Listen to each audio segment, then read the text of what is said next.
song doesn't put a smile on your face, I don't know what will. We have a non-stop block of your favorite classic rock after this break. No damn commercials. Ugh. Oh, shoot. Shit!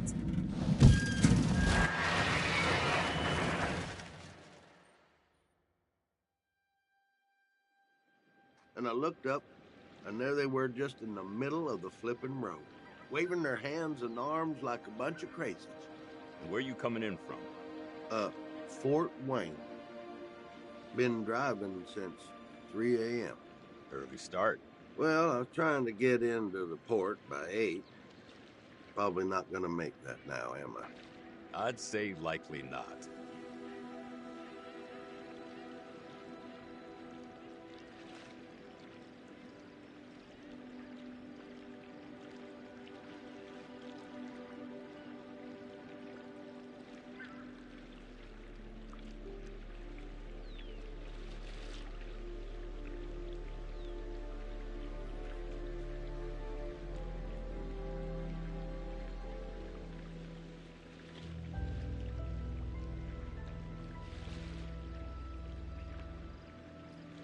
Need a smoke, buddy? Yeah. Actually, you know what? I'm trying to quit.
Oh, you're here. All good things must come to an end, but how good was the end for our crew? Unfortunately, you lost a few of them. So, rest in peace. Mark, loyal to the final frame. There's some studio space going spare in Brooklyn, if anyone's interested. And Erin. The new girl surprised everyone with her courage, but now she's gone to the great audio suite in the sky. What about those who survived? Has the experience changed them? Kate had a secret.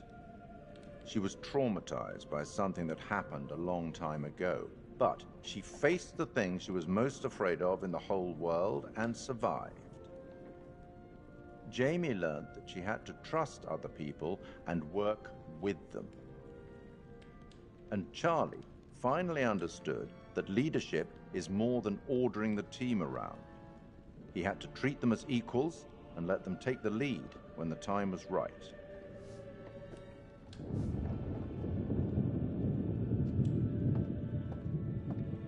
I'll tackle the paperwork in the morning. Can you find your own way out? It was As always, enlightening. I have no doubt we'll meet again in the future. Farewell.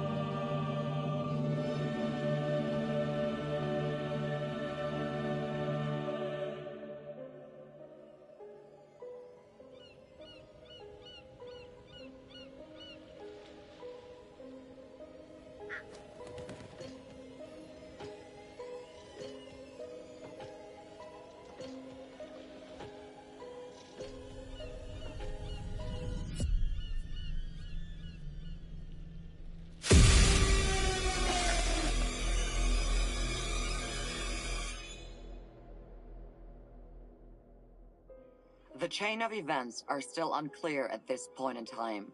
What we can confirm is that a little after 7:30, a truck driver was flagged down to render aid. The police were called and quickly arrived on scene. The survivors are part of a film crew, Lonnet Entertainment, the team behind the Architects of Murder docuseries. Fuck, man. It seems like as though that show. they got a little too close to their subject material. And some of them, sadly, did not survive. Thankfully, their ordeal is now at an end. Holy shit. Remember how my video went viral? How could we forget? You bring it up every chance you get. Just listen to this. I got enough views to win a competition. What did you win? An all-expense paid trip to an island resort for 5. Now I'm interested. Yeah, Mr. Dumet says they're gonna send a limo and everything. This is gonna be so much fun.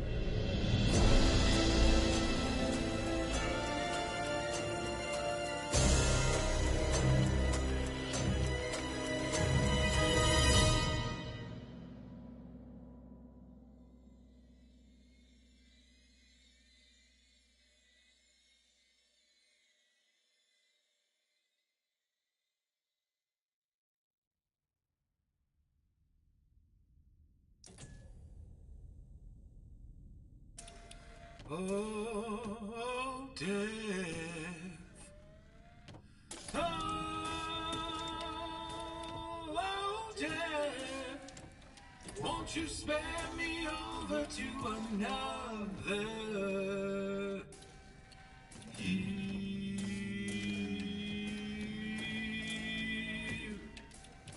Oh, what is this I cannot see with icy hands taking hold of me?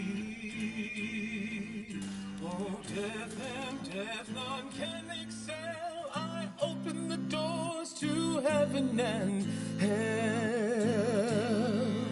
Yes, I have come to get your soul and leave your body and leave it cold. To drop the flesh from on your frame, the earth and worm both have their claim. I said, oh, death, oh, death, won't you spare me over to another eve? I said, oh, death, oh, death, won't you spare me over to another eve? Now, death, if this is true, please give me time to reason with you. From time to time you heard and saw, so I'll close your eyes and unlock your jaw. I'll lock your jaw so you can talk. I'll fix your feet so you can walk.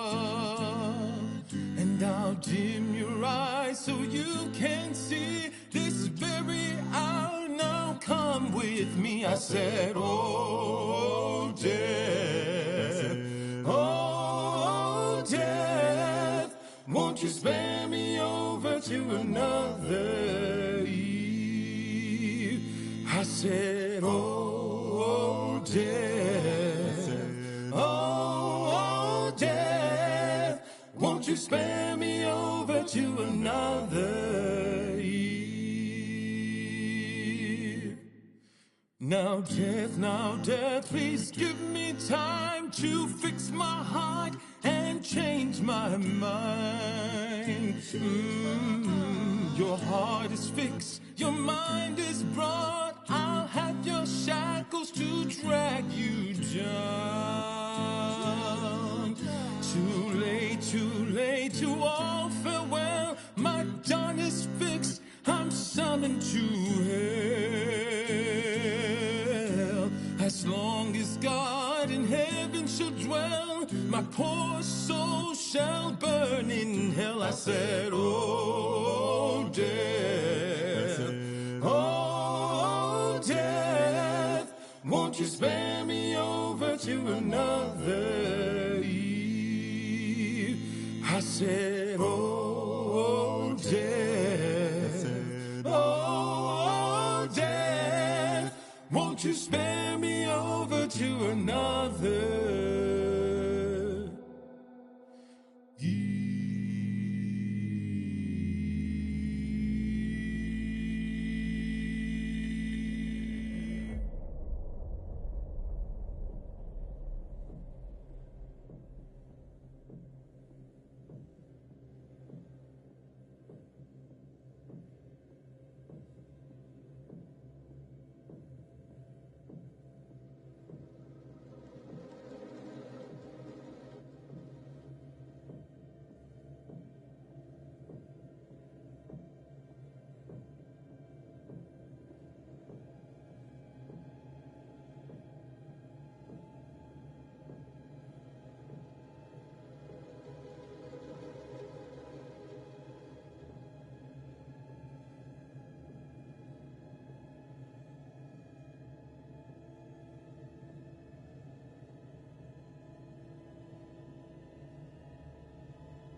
This is Commander Stafford, the forward reconnaissance vessel Cassiopeia. After successfully rendezvousing with a Charybdis marker, we have detached the booster ring and spurts are high as we make our final approach to Tau Ceti F. The ship has suffered a hull impact, but damage is minimal, and our technicians are restoring full functionality. This is Thomas Carter. Something's wrong with Sims. She's trying to kill me. I think... Our next transmission will be broadcast from orbit around humanity's future home. Stafford out.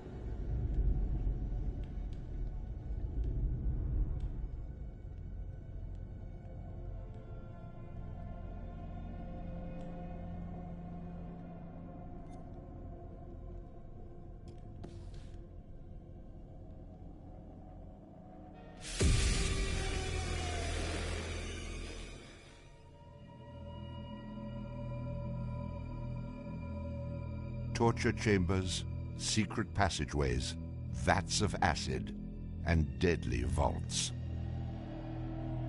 In 1895, Chicago police unearthed horrific evidence of torture and multiple murders at the sprawling castle of H.H. Holmes. Masquerading under the guise of caring doctor, kind husband, and prominent businessman, H.H. Holmes was a contemporary monster, designing his buildings solely for the disposal of human bodies. Torture Doctor, Monster of 63rd Street, H.H. Holmes was America's first serial killer.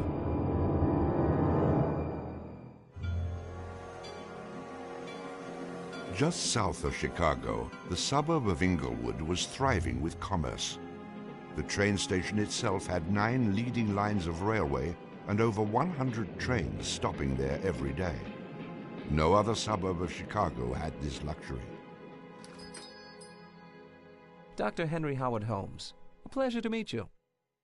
Arriving in Chicago, Holmes finds work immediately at the E.S. Holton drugstore, located at the southeast corner of 63rd and Wallace in Englewood. Several months later, Everett Holton dies of supposed natural causes. Then Claire Holton, his wife, disappears after selling the drugstore to Holmes. Owning the drugstore, Holmes had a steady flow of cash. He would often purchase and resell goods and properties under his numerous aliases.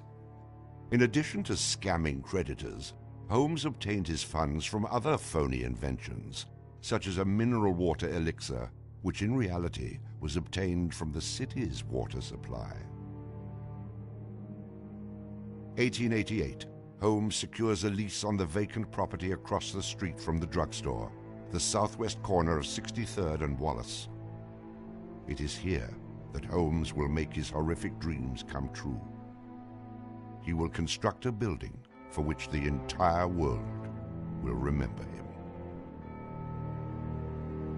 Fantasies start very young, and so what he did then was he took a step furtherance of his fantasies to make it reality. And probably, if we had done a little bit of investigation back then, we would have seen things like his plans, but not just plans for a building, because we'd expect to see architectural plans, but plans for his torture rooms. For the suburb of Englewood, the building Holmes is erecting at 63rd and Wallace is a massive construction project. Day after day, passers-by stop to gaze at the spectacle of the many laborers working together to create a magnificent new edifice in their neighborhood. Englewood residents were so impressed with the massive building that they named it the Castle. From its outward appearance, it seemed rather normal. But like the duality of Holmes, the exterior and interior of the building were extremely different. Holmes himself was the architect of the building. He was the only one who knew its design. There was this constant turnover of workers on the building. He would hire a mason to put in a wall and then fire the guy, or hire somebody to put in part of a staircase and then fire him. And there seemed to be several very sinister reasons behind that. One was he managed not to pay a lot of these people because he was always claiming that they were doing incompetent work. But the other, much more insidious reason was that no one except him really had a clear idea of what the structure of the interior of the house was. He had a huge bank vault installed in one of the rooms. And the way he did it was he put the vault in first while the building was under construction, and then built the room around it.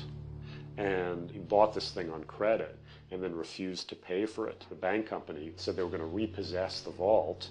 Holmes said, well, come on in and do, but if you damage my building in any way, I'm going to sue you for everything you're worth.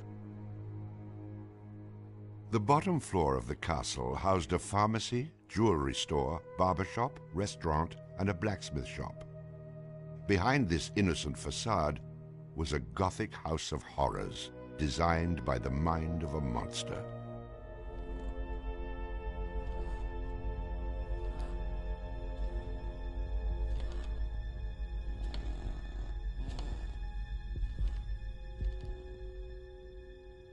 The third floor seemed innocent enough, containing rented rooms, legitimate offices, and Holmes's own bedroom.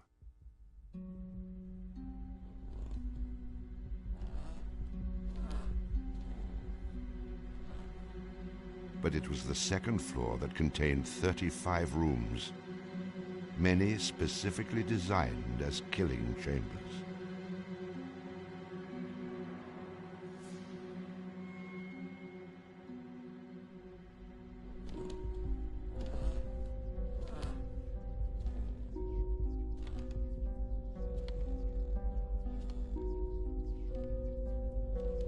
Disorienting unsuspecting victims, the labyrinthian construction contained numerous staircases and doorways that led nowhere.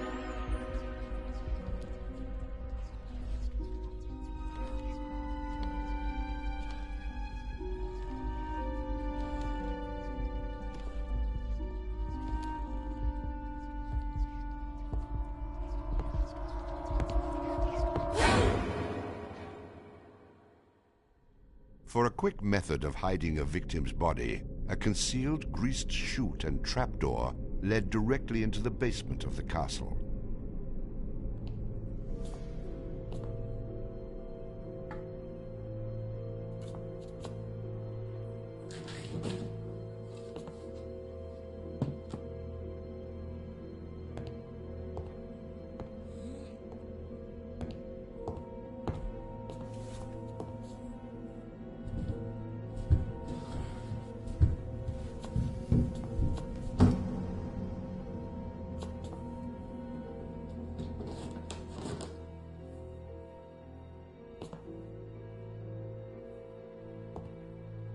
The basement held the most terrifying rooms, resembling a medieval torture dungeon.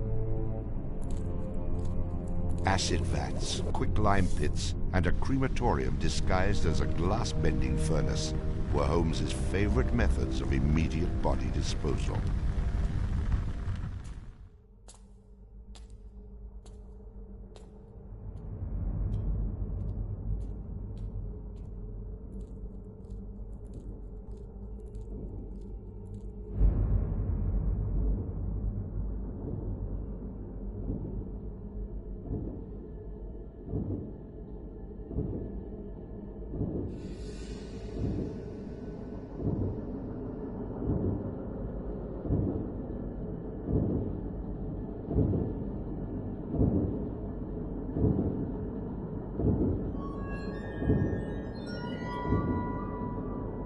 After cleaning and mounting their bones, Holmes would profit from his victims by selling their skeletons to local medical schools and universities. Holmes would make a killing in Chicago, financially and literally.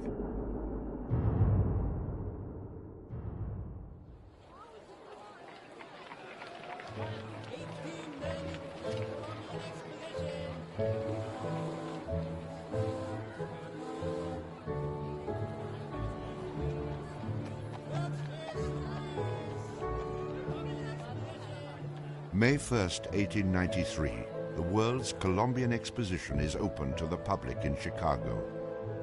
Spanning 600 acres, sprawled out along beautiful Lake Michigan, the magnificent fair is a monumental sight to behold. Over 20 million people from around the world would attend the dazzling World's Fair between May 1st and October 30th, 1893.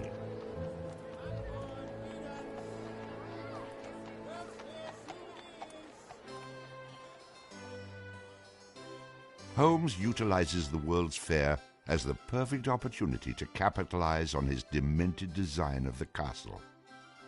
Located only a few miles from the World's Fair, Holmes's castle was perfect lodging for tourists.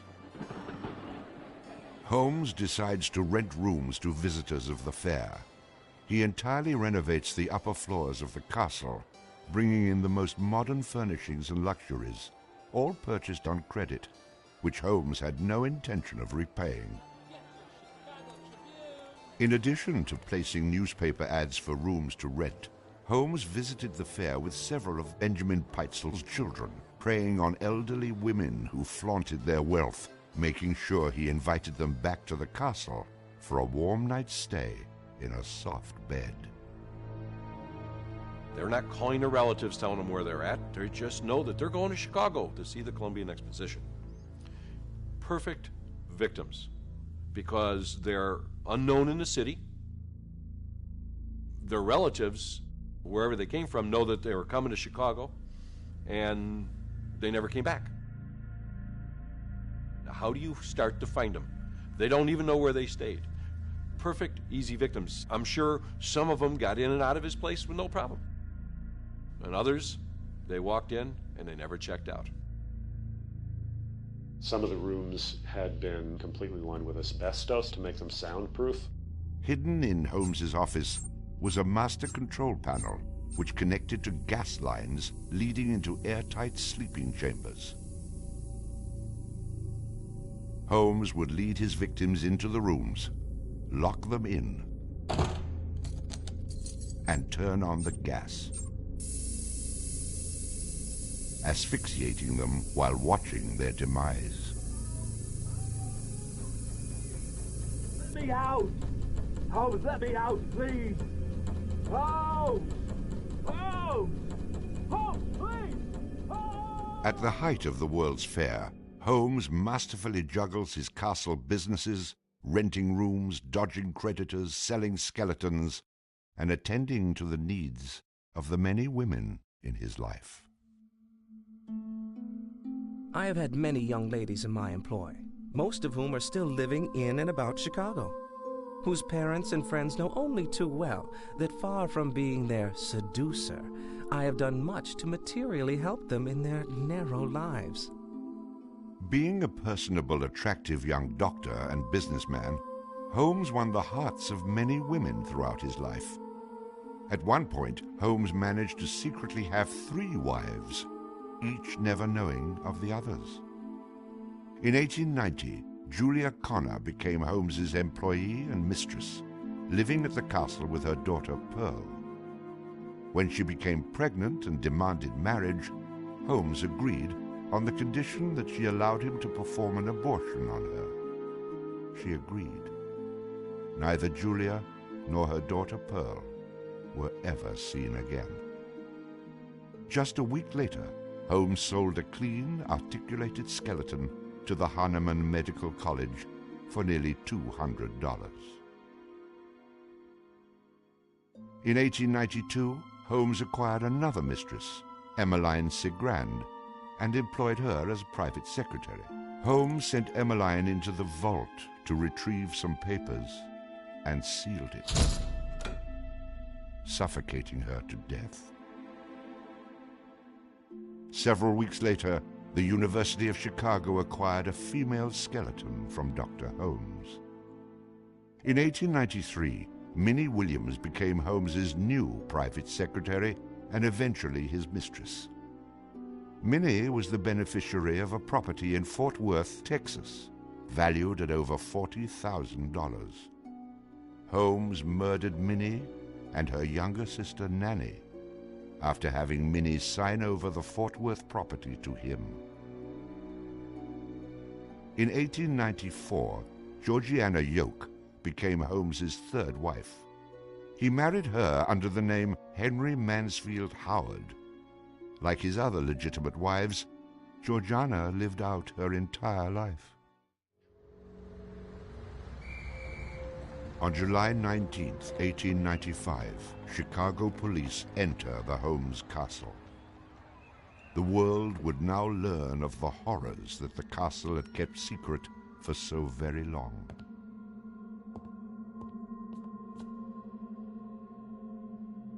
As disoriented detectives and police searched the upper floors of the castle, the true depths of Holmes's evil were waiting in the basement.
Among the death devices in the basement of the castle, investigators find piles of mixed human and animal bones, bloody women's undergarments, and a wooden dissection table saturated with dried blood.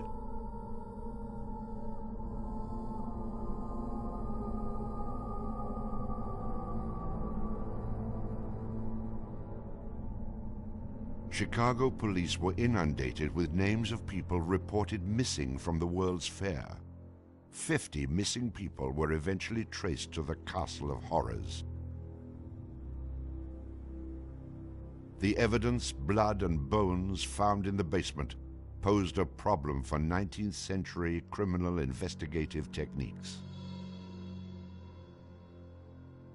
It was very difficult to go and identify even the bones as being human in origin, because with the very small fragments you didn't have enough of the identifying characteristics to be able to make that ID.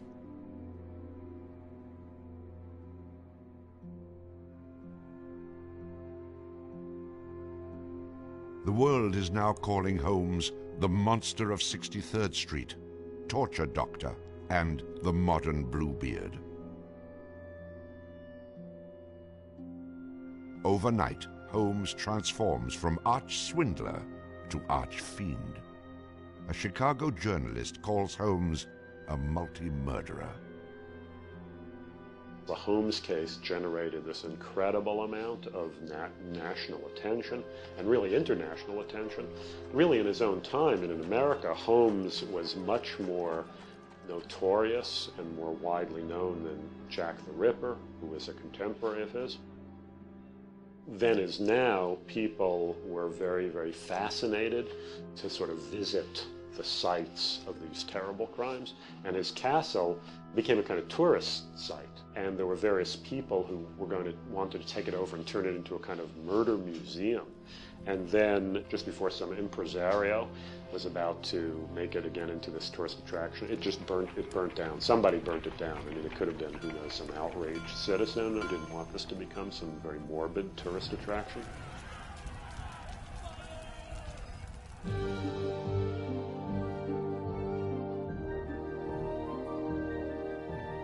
Holmes's trial was kind of the O.J. Simpson trial of the day. It just generated this huge amount of publicity. The case had become a kind of national obsession. Of course, there wasn't CNN or Court TV back then, so it couldn't be covered quite as relentlessly, but it was covered very, very extensively. There were true crime books and pamphlets and all kinds of stuff. And Holmes himself had become a sort of folk figure almost, you know, the sort of national boogeyman.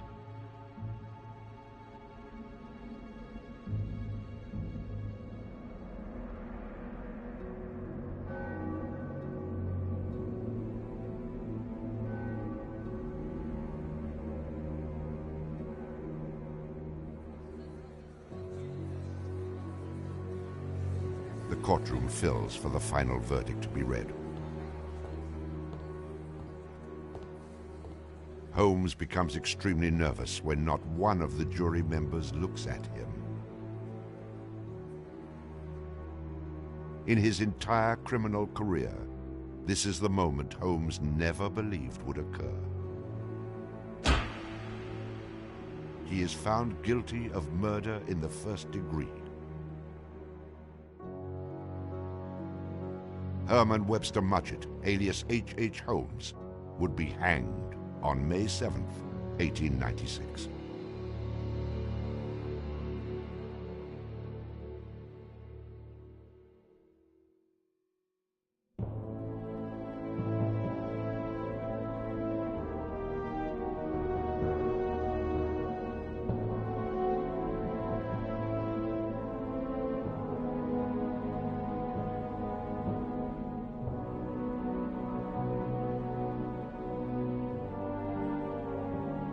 While Holmes was in jail, awaiting the execution of the sentence, he was made an offer by William Randolph Hearst, supposedly for a significant amount of money, to provide his confessions. Holmes, who had already issued about a half a dozen completely self-contradictory versions of his crimes, clearly at this point felt he had nothing to lose. He was going to die anyway. In this confession, he did a complete about-face and portrayed himself as the worst monster who ever lived. He just basically confessed to every crime anybody had ever suspected him of and threw in a few more for good measure. He's reliving the fantasies after the fact now. He's reliving the fantasies of things that he did. She was very willing to do this, and prepared to leave the vault upon completing the letter, only to learn that the door would never again be opened until she had ceased to suffer the tortures of a slow and lingering death.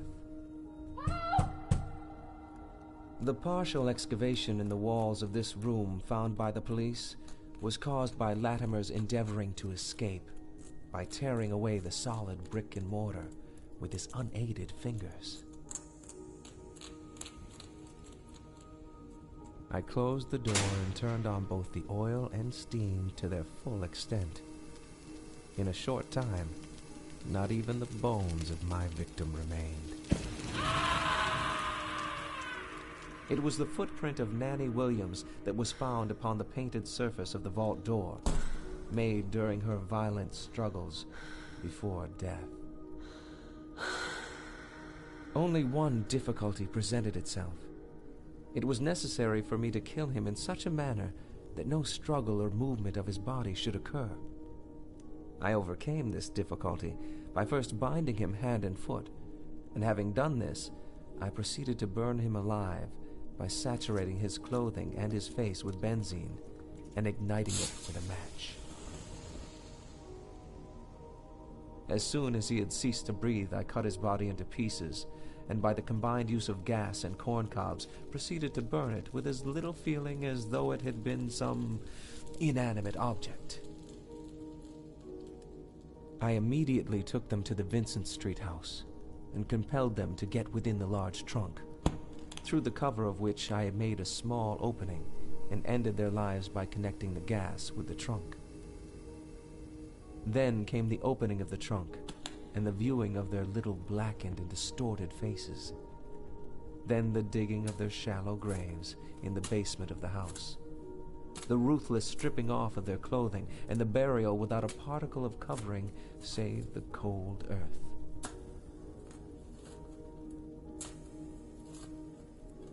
I am convinced that since my imprisonment, I have changed woefully and gruesomely from what I was formerly in feature and figure. My features are assuming a pronounced satanical cast. My head and face are gradually assuming an elongated shape. I believe fully that I am growing to resemble the devil.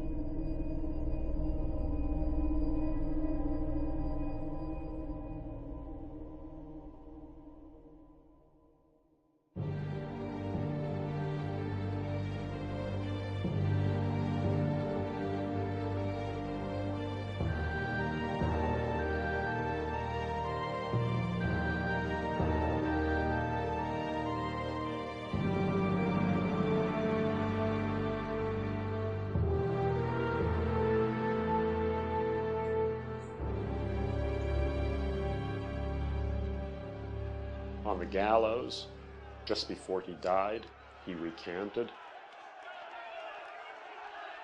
He claimed that the confession that he had published was a complete fabrication.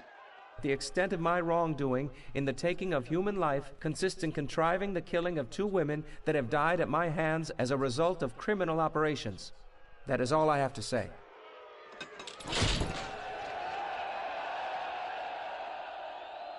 H. Holmes is hanged on Thursday, May 7th, 1896, just 9 days before his 35th birthday.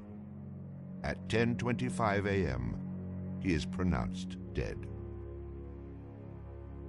He was very concerned that after his execution, his body would be dug up either by medical men seeking to dissect his brain and find out what made him tick, or just ghoulish sort of, souvenir hunters, and he requested that he be buried within a big slab of concrete, which he actually was. One of the things about Holmes is that nobody knows for sure how many people he actually killed. Although in my researches, which were pretty, I feel, thorough and extensive, it seemed very clear to me that he murdered at least 9 people. There have been stories that he killed 50, 100, countless people, particularly in Chicago at the height of the World's Fair.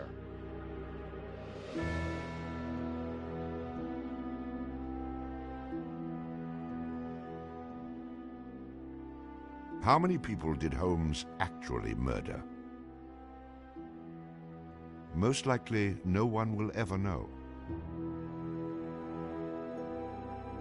Holmes and the many other people that came in contact with him are long gone, having taken the answers with them to their graves. I was born with the devil in me. I could not help the fact that I was a murderer no more than the poet can help the inspiration to sing. I was born with the evil one standing as my sponsor beside the bed where I was ushered into the world. And he has been with me since.